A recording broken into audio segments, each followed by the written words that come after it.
Good morning. Welcome to the Crain and Cain show. We have very special guests with us today. We are going to be speaking with Mary Beavers. She is a retired nurse with the VA. We're also going to be talking with Ellen Hobgood. She is an artist here in Arkansas. She's had several distinctions. We're going to be learning a little bit more about her. And of course, we have John Cain here with us, and so we want to say thanks for being here. Today's topic is a very important discussion. We are going to be talking about the stigma of mental illness.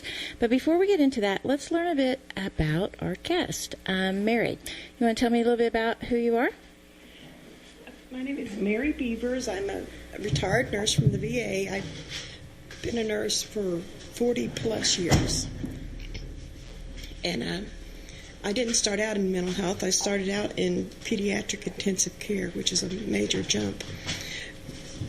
But I took a scenic route through nursing. I started out as a nursing assistant, got an LPN license, an associate's degree, a bachelor's degree, and then a master's degree and a nurse practitioner. So I've done a little bit about everything you can do in nursing. And now I've retired from it, so... Okay. Well, I bet you have some interesting experiences, and I'm so glad to have you here on the show. Your insights are going to be very valuable to our discussion today. Ellen, are you with us? Yes, I am. Ellen, tell us a little bit about who you are and some of the stuff that you're involved with here in the state of Arkansas. Okay. I'm Ellen Hobgood. I've lived most of my life here in Arkansas, about 38 years here in Heber Springs. I have owned a gallery for the past 12 years. I teach and paint here in the gallery, sell artwork for artists around the surrounding states, and beautiful artwork can be purchased here in the gallery at any time. I've been in business for 12 years, and I painted murals for about 7.5 years before I opened the gallery. I have 3 boys. One of them's married. They're 22, 15, and 13. And one I currently homeschool, and I was diagnosed with spectrum level 1 autism at the age of 47, and which has been quite an enlightening experience, which I think may highlight what we're going to talk about today.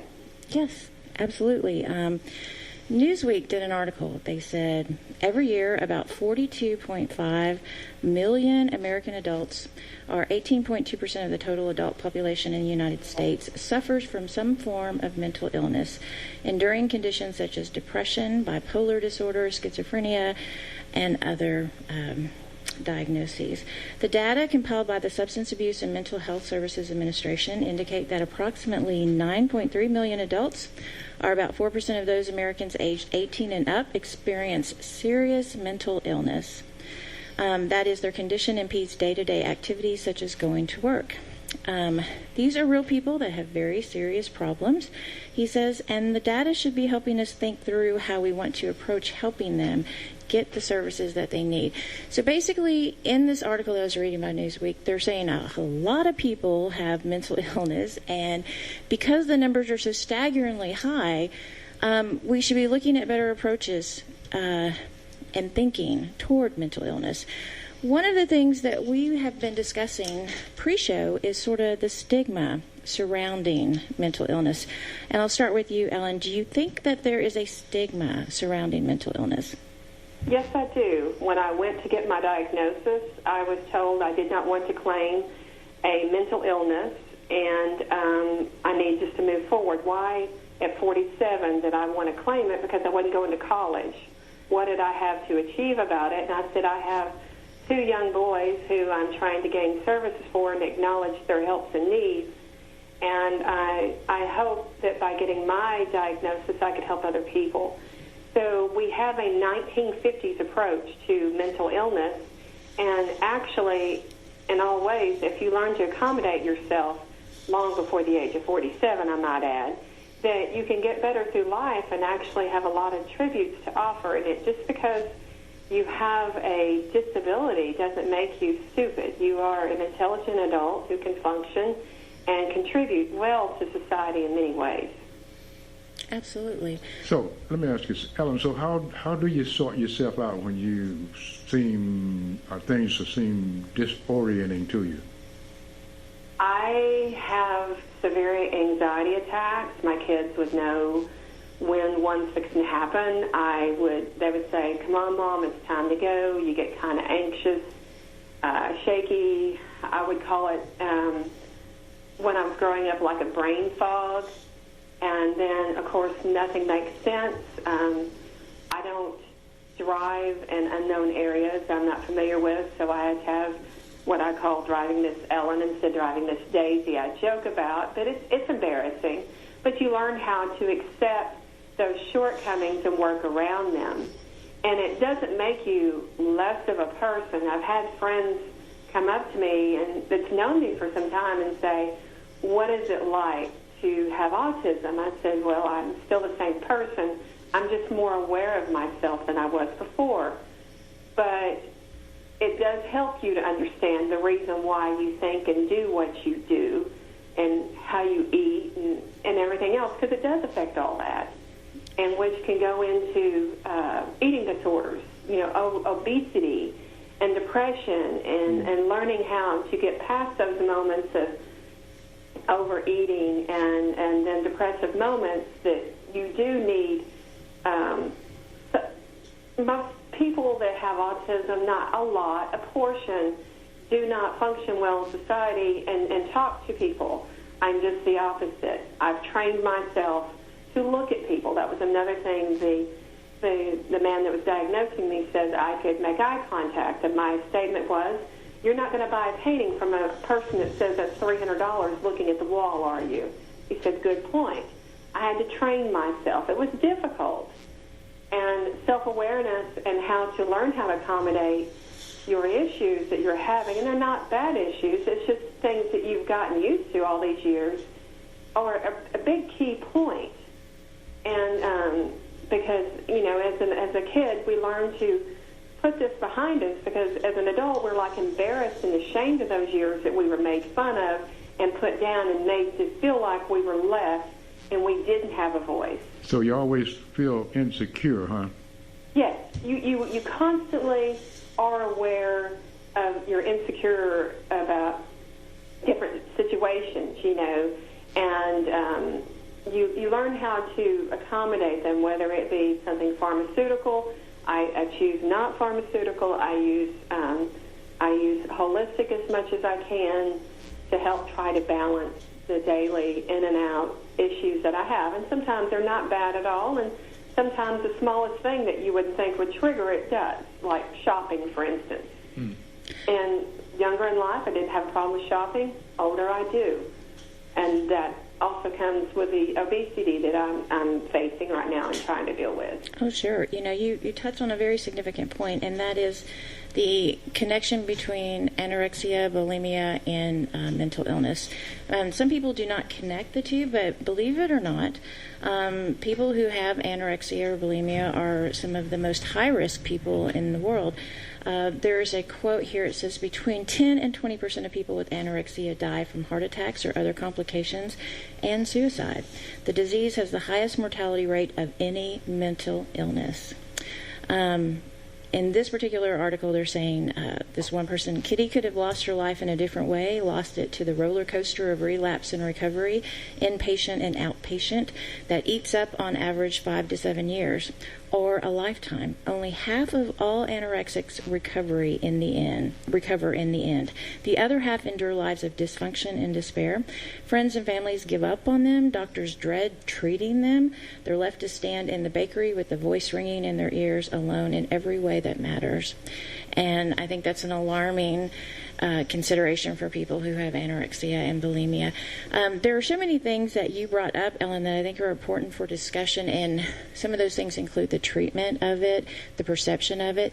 Mary has a wonderful little thing on stereotypes, and it comes with, they're talking about people with blonde hair, and it goes into the fact that we tend to pigeonhole people a lot of times, and like with you as an artist, one of the things I heard you saying is that you don't want to be defined by your mental illness. You want people to see your work and to value your work, not based on, a stereotype or a perception of who you are or what your capabilities are, and those kind of things. There's a famous quote that is posted online. It says, "I am tired of people saying that poor character is the only reason people do wrong things. Actually, circumstances cause people to act a certain way.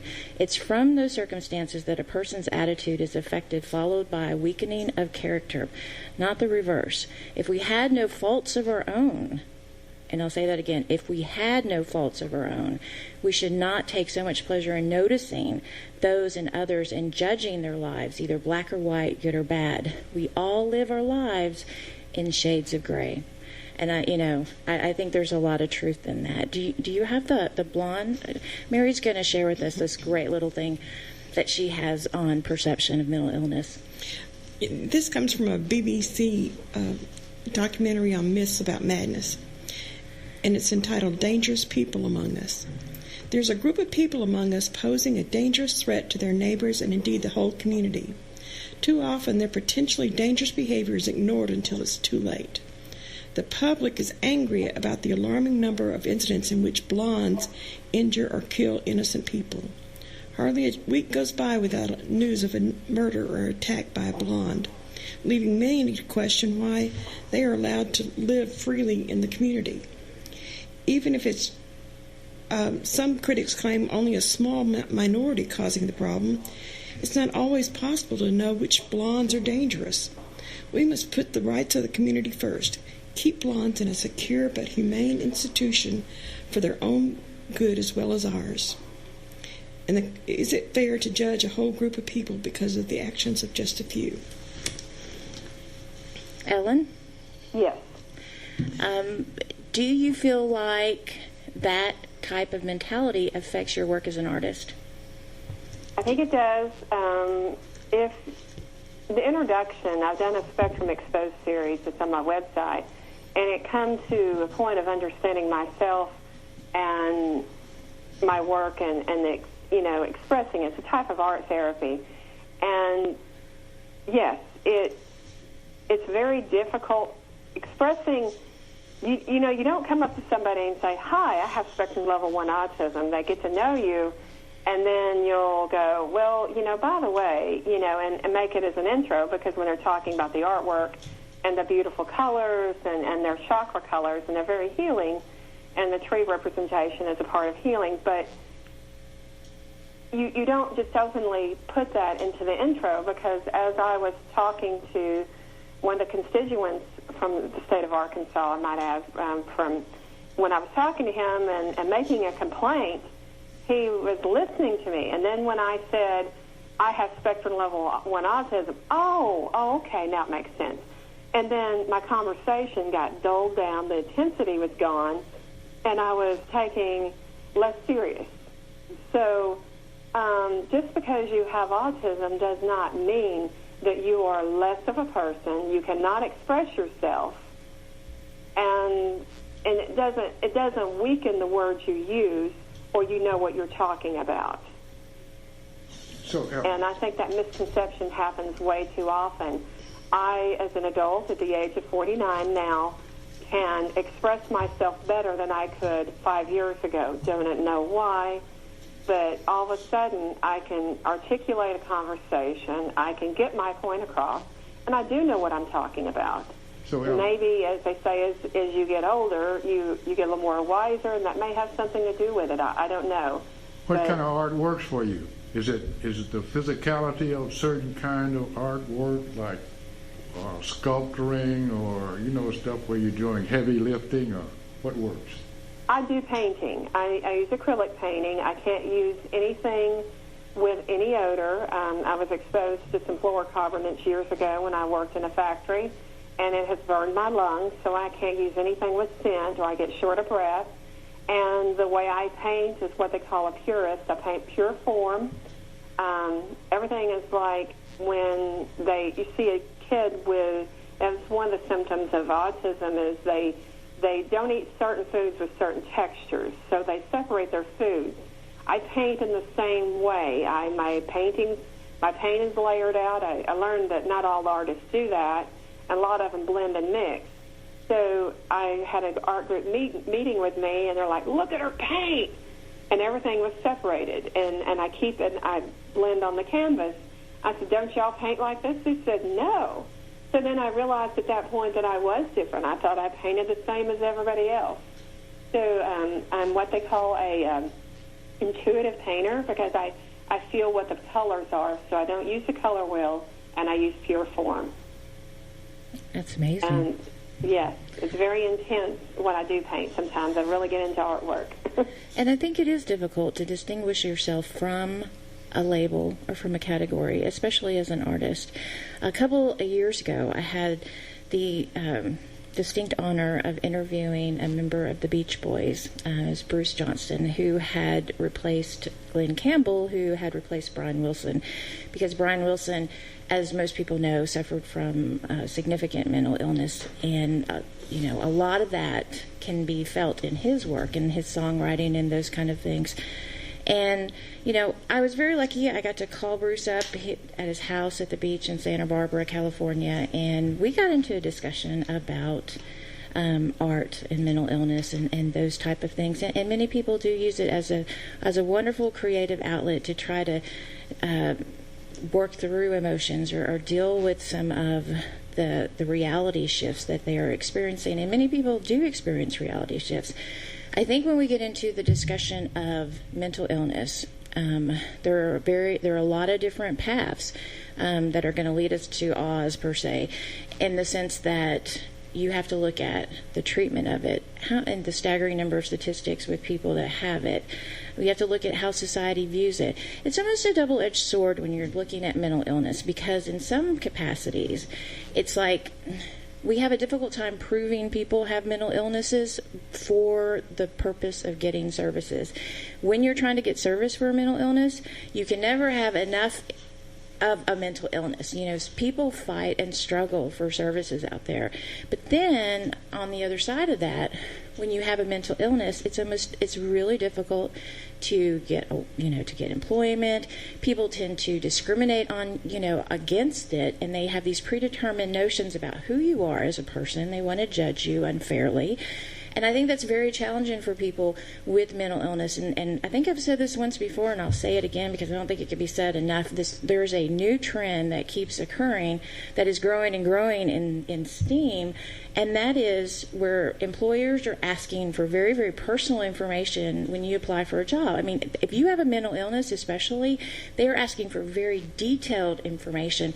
And I'm not going to identify those employers who are doing that at this point, but I know that many of them are. And I really think that they cross a line when they do that, because if you have autism and you put that on a job application, how many situations are you going to find where that employer actually calls you in for an interview? What do you think?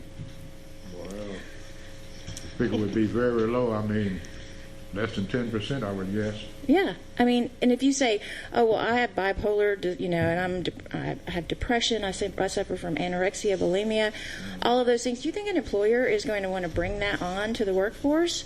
Do you not think that opens the door for discrimination, Mary? Do you think that is discriminatory? Well, I know it is. In fact, when I was working, we had a little survey going around with nurses. If you had a mental illness, what would affect your professional advancement more, to have the mental illness or to tell people you had the mental illness? And across the board, it was letting people know that you had the mental illness would stigmatize you. That's right. And it's used against you, and it is used to make you seem like you're lesser than somebody else. This whole notion of judging people based on what their ideal of success is not a world that includes people with mental illness, because it's an unfair judging pool. It really is. You cannot put apples with oranges and have a competition for the best watermelon. It just isn't going to happen that way. And one of the other things is, okay, if I have diabetes or I have high blood pressure and I'm a nurse, I can tell people I have high blood pressure or diabetes, and my coworkers will work around me. If I tell them I have a major depression, they're going to go behind me to check, make sure I did my work right. That's right. And then people are going to stereotype you. And it makes me very upset whenever I hear people make observations or they make judgments on people. And people love to judge.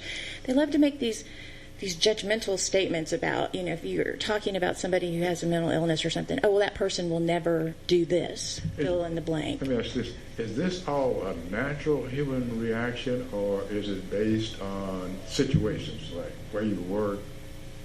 Is that what we're talking about? Back in the 50s, they did a survey on mental illness and what people perceived as mental illness. And what they found out was that they thought that they were not able to do things. They had to be locked up somewhere, et cetera, et cetera. And so they thought that if they got more education about what mental illness was, that would change. And it did. Except in 1999, when they did another survey of the same thing, not only did they think that sort of stuff, they understood the knowledge base of what the brain does, etc., but they also included violence. They associated violence with mental illness. Oh, I've got a good one on that. Mental illness really is a potluck of a potluck of goods, and it's interesting what everybody brings to the table with the potluck, because there are so many different categories and things of that nature. But one thing that you want to remember whenever you're talking about mental illness and stuff, and the portrayal of violence and mental illness, is that we are stigmatized by so many times by what we hear and what we see, and again, it's stereotyping and it's labeling, and it's not an accurate window in which to view people. There is a story, and I was sharing this earlier today, and it's kind of graphic, and so if there are children listening, I apologize, but I think it's an important point to make, and so I'm going to go ahead and make it, and that is, there was a news article, or there was a news story that broke in Florida one year, and there was a mother of, she suffered, with a mental illness. Well, she had done something just very peculiar, and she went and she set her son's pet on fire. And it was a horrific story. The media covered it, and I don't know that I'm not, chastising the very thing that I dislike in the fact that I'm repeating it, but the thing about it is that the media reported this story about what the mother had done, and at the end of the story, they said, well, she suffers from depression. Yeah. What does that automatically insinuate? That everybody with depression is going to do what, John? Some crazy violence. Exactly. And that's what we're talking about here, is that the media and some of the avenues that we have to learn about things, which are so wonderful, and they really do a great service in many respects, but it's a double-edged sword. Because, when you're looking for those answers, when you're trying to solve that mystery, it's great to have that one little detail, well, she suffered from depression, but to say that depression is what caused that, that's really an attribute of something that's much more horrific, has nothing to do with depression, and we won't even get into the details of that because there's too much emphasis on forensic science and criminal behavior in that. And so, when we're talking about the stigma of mental illness, one of the things that we really want to touch on as well is the treatment of mental illness and those kind of things. I read a great article here. It says, since the 1900s, and I love movies. They're one of my favorite things. You will always hear me talking about movies. Everything I learned, I think I learned from a movie, but anyway. The movies, though, they do have some interesting portrayals of mental illness. And in this one particular article, they were talking about it. It says, since the 1900s, the movie industry has been crafting its own field of psychiatry, giving the public an accurate and often terrifying view of mental health professionals. So I love the take on this. It's not the person who's crazy, it's the person who's treating them. The writer of this article categorized this portrayal into three types of doctors. And basically you have Dr. Evil, Dr. Dippy, and Dr. Wonderful. He goes on to say that you have these three different doctors, and the Dr. Evil is sort of the Frankenstein of the mind. He's vastly disturbed and uses dangerous forms of treatment. Your Edward Scissorhands, your Dr. Frankenstein types. And then you have Dr. Dippy. Dr. Dippy is crazier than his patients. Have you ever met a doctor who is crazier than his patients? But anyway, his treatments range from the impractical to the wacky. And when you think about that person, you think about Robin Williams, because that's how they stigmatize it here. They say, Robin Williams in Good Will Hunting, he's always available, has endless time to talk, and is supernaturally skilled. This portrayal, too, has a downside. For one, clinicians can't live up to this kind of accessibility, or to the ideal that they're supernaturally skilled, almost able to read minds and immediately give accurate profiles of people they haven't seen. In fact, to properly diagnose a patient, practitioners conduct a comprehensive evaluation, which often includes using standardized scales, mental health history, administering medical tests, and a whole barrage of other things. And so we all love Robin Williams in the portrayal of Good Will Hunting, but he is, in many sense, the Dr. Dippy. We're getting a Hollywood portrayal of a doctor, not what a real doctor is. And then there's also Dr. Wonderful, and what Dr. Wonderful does is he breaches ethical boundaries, making it difficult for people to know what's ethical and unethical. And so you got to kind of love that. Ellen. Yes. Tell us a little bit about your experiences with doctors and treatment and those type of things. As I went through my journey, not knowing where to go out in the state of Arkansas to get a diagnosis for my children, I might add it took 5 for my middle son, who was diagnosed with ODD, ADHD, ADD, stress anxiety disorder, behavior disorder, all umbrellaed under traumatic brain issue. I come to find out, this is unfortunate, but we have our kids, when you have a state-funded program, you get more of a diluted answer than you do a full answer when you're paying for it out of private care out of pockets, when I should say. But it was so eye-opening because along the way, they were saying ADD, ODD, and behavior disorder this, and I mean, this is everywhere from children's to different, to Conway, psychological, developmental, and these are all good institutions, mind you be, but you have to have your documentation in hand and know what you're clarifying when you're going in there. As a parent, it's just like dunking for apples. You really don't know what to go in and specify what is odd, because you yourself on the spectrum may not stand out to you as other people to be different.